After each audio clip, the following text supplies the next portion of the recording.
2003 was a magical year for gaming for me as a kid because there were so many amazing games that were coming out that year for the Nintendo GameCube. And guys, I'm a Nintendo GameCube kid. I'm one of the few that actually owned it when everyone else was playing on PlayStation 2 and Xbox. Well, I had those as well, but my go-to was the Nintendo GameCube. And that year had games like Metal Gear Solid, The Twin Snakes, The Legend of Zelda, The Wind Waker, and one of my all-time favorites being Baten Kaitos, Eternal Wings in the Endless Ocean, and also Skies of Arcadia Legends. I remember seeing an advertisement in Nintendo Power magazine for Tales of Symphonia, and I was immediately sold on this game due to its looks and the fact that it was an action RPG and had anime-like characters that looked incredibly cool to me because at that time I was really into anime and manga. Well, I still am, but I was way more into it because, not having to deal with being an adult.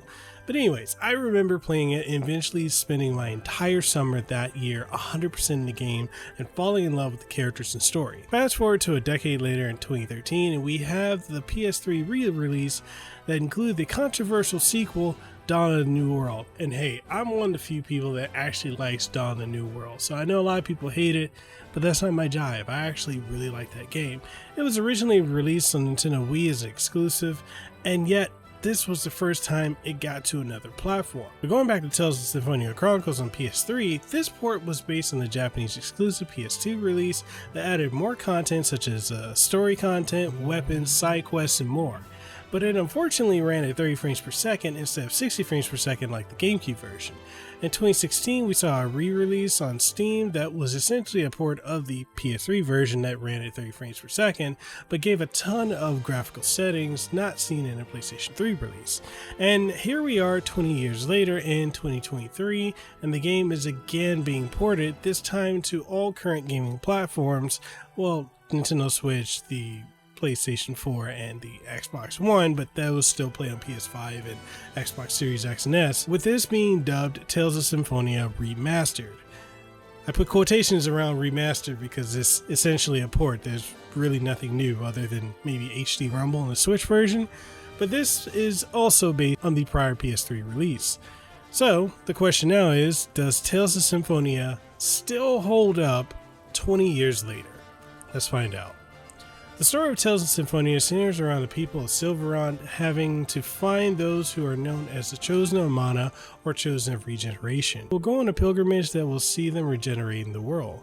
Colette Brunel is the Chosen of Mana for this era as she was born with what is known as the Crucius Crystal and is tasked by the Church of Martel to go on the journey of world regeneration. Colette is then joined by her childhood friends Lloyd Irving and Jean Sage, as well as her school professor Rain Sage, and vagabond swordsman Kratos Arid, as they set out on an adventure that will forever alter their destinies and the fate of the world. One of the things I always loved about the Tales of series is how it will borrow story premises from popular media and other games of the time and use that to lure you in for it to only subvert your expectations with constant plot twists that before you know it, your adventure ends and you're in a completely different area and story setup than what you began the adventure in, as well as what you assumed it would be. And Symphonia is no exception, as it borrows the plot points shown in Final Fantasy X with Yuna's journey, only to subvert that entirely. The gameplay of Remaster is the same as its previous releases, as it focuses on exploration, dungeon crawling, action battles, and puzzle solving. As stated before, this port of the game is based on the PS3 Chronicles version, which itself was based on the PS2 Japan-only release of the game in 2004, thus making this version run at 30 frames per second. The game starts off fairly slow with both the plot and combat, as the game really wants to focus in on your party being incredibly inexperienced and well in over their heads when it comes to the challenges that they are to come up against. You'll mainly have your standard attacks that can be modified if you press or hold up and down and towards your enemy and then attack, and you'll have access to your arts, which are special abilities and attacks that utilize TP and can range from series staples like Demon Fang, Sonic Thrust, Beast, First Aid, Stalagmite, and more. Usages of arts will drain your TP, which can only be recovered by either physically attacking your enemies or using orange gels. You can assign strategies for your teammates to have their AI act accordingly to the situations that they are in, or if you're playing with friends, then you can all play together controlling each of the 4 on-screen characters. Dungeons start off easy enough, but eventually go on to become a battle of attrition, as they would test your patience with the puzzles, and if the puzzles don't get you, then the constant difficulty spikes and length of the dungeons and their pacing overall will. You'll find yourself often being tired of them as the story goes on in this game. Graphically, the game looks the same as the Steam and PS3 versions, with the PS2 visuals instead of the GameCube's, with some added details to the character models, and they also added more black lines for the outlining, and the cel shaded effects taken up a notch, and the environments all look really good. If you were expecting this to have graphics on par with something like Tales of Arise, then you'll be sadly let down, as it's every bit the 2003 game with some updates here and there. On the Nintendo Switch, the game runs at 720p at 30 frames per second in handheld mode, while in docked mode it outputs to 1080p 30 frames per second. On the PS4, the game runs at up to 4K 30 frames per second, as well as on Xbox One X, while on the Xbox One and One S, the game runs at 1080p 30 frames per second. Playing the game on the PS5 and Xbox Series X and S basically gives you a 4K image at 30 frames per second and no additional bells and whistles. On the Nintendo Switch, the game colors are a bit muted and dull in comparison to the GameCube, PS3, PS4, Xbox One, and Steam releases. On PlayStation 4 and Xbox One, the game's colors pop brilliantly and make the game look really good for something that came out 20 years ago. Now, when it comes to the performance of Tales of Symphonia Remastered, well, I have to say that I'm incredibly disappointed in how it performs on Nintendo Switch above all else, especially how this version of the game has been ported to other platforms like the PS3, PS4, Steam, and the Xbox One, and those versions don't have the issues that the Nintendo Switch one does. I noticed that this port of the game has a ton of loading, something that has never been present in any other version of the game. Even the original GameCube release didn't have loading issues at all. You didn't see any loading screens except for switch from disc 1 to disc 2. So the fact that it's here and on the Nintendo Switch, above all, it's the absolute worst.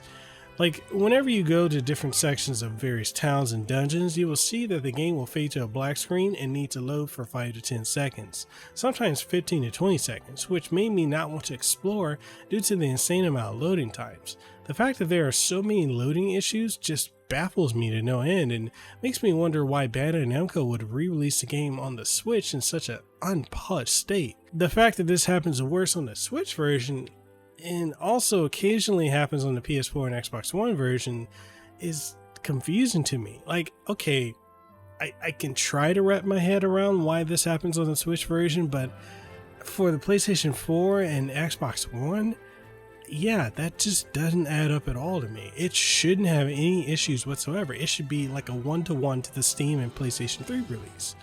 The fact that this runs better on PlayStation 3 than it does on PlayStation 4, man, that's a mind trip.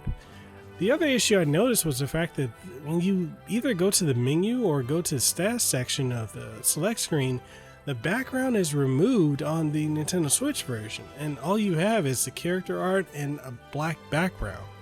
This doesn't appear in the GameCube, PS2, PS3, or Steam versions of the game, nor is it present in the remastered version on PS4 or Xbox One. This is exclusively a Nintendo Switch issue. Now, adding on to the issues that are oddly present exclusively in the Nintendo Switch version is a ton of slowdown. Like, you'll experience it in battles, during the field, transitioning into battles, as well as during in-game cutscenes. Why this happens is a mystery, and I hope that this is something that they can ultimately patch out down the road, as the previous Tales of game that came to the Switch, Tales of Vesperia Definitive Edition, didn't have any of those issues that Tales of Symphonia Remastered has. Now, look, let's wrap all this up and bring it on home.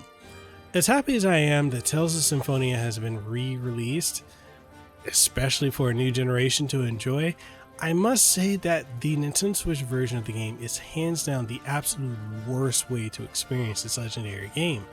With unusual amounts of slowdown, graphical glitches, loading screens every time you change scenes or go into the menu, severe input latency with wired and wireless controllers, that all makes Tales of Symphonia Remastered on the Nintendo Switch the absolute worst way to play this game, and it's something you should avoid until Bandai Namco patches out the issues, or it goes on a deep sale, as this just isn't worth spending money on in its current state for the Nintendo Switch, unless you're a collector like me and you're just going to pick it up and just sit on it. But if you can get it on the PlayStation 4 or the Xbox One, then that will be the way to play the remastered version, unless you can get the Steam version or the original GameCube release or PlayStation 3 release, which the PlayStation 3 release allows you to play the sequel that's hated by everyone but me. But anyway, it's a complete package. All that being said, yeah, that's Tales of Symphonia Remastered. Don't buy it on Nintendo Switch, pick it up if you can get it on any other platform.